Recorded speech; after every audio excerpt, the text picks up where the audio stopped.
హరిహర వీరమల్లుల జంతువులతో మాట్లాడవచ్చా? ఇటీవల విడుదలైన హరిహర వీరమల్లు సినిమాలో హీరో పవన్ కళ్యాణ్ తన కళ్ళతోనే ఎదురుగా ఉన్న జంతువులతో సంభాషిస్తారు. మరి రియల్ లైఫ్లో ఇది సాధ్యమేనా? మన భావాలను జంతువులు నిజంగానే అర్థం చేసుకుంటాయా? జంతువులతో మనం కమ్యూనికేట్ చేయడం సాధ్యమేనా? ఇప్పుడు తెలుసుకుందాం. మనుషులకు పెంపుడు జంతువులకు మధ్య ఒక ప్రత్యేక అనుబంధం ఉంటుంది. యుఎస్ఏ స్టడీ ప్రకారం దాదాపు 62% మంది ప్రజలు తమ పెంపుడు జంతువులు తాము చెప్పే మాటలను అర్థం చేసుకుంటాయని నమ్ముతారు. కొన్ని కుక్కలు, కోతులు, డాల్ఫిన్లు మన భాషను అర్థం చేసుకోగలవని సైంటిస్టులు నిరూపించారు.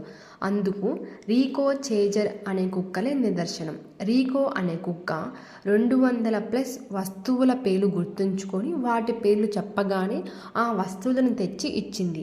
చేజర్ అనే డాగ్ అయితే 1000కి పైగా వస్తువుల్ని గుర్తుంచుకుంది. అలాగే కొత్త వస్తువుల పేర్లను సైతం ఊహించింది. ఉదాహరణకు తాను ఇంతకు ముందెప్పుడూ చూడని ఓ బొమ్మను తీసుకురమ్మని అడిగితే తనకు తెలిసిన బొమ్మల పక్కన ఉన్న ఆ బొమ్మను ఉంచినప్పుడు మిగతావి కాదని గుర్తించి ఆ బొమ్మను ఎంచుకుంది. జంతువులతో మనం నేరుగా మాట్లాడటం సాధ్యం కాకపోయినప్పటికీ మన భావాలని, కొన్ని మాటలని అవి అర్థం చేసుకోగలవు. జంతువుల చేష్టల ద్వారా వాటి భావాలను మనం తెలుసుకోవడం కూడా కొన్నిసార్లు సాధ్యమవుతుంది. Thank you. జై హింద్.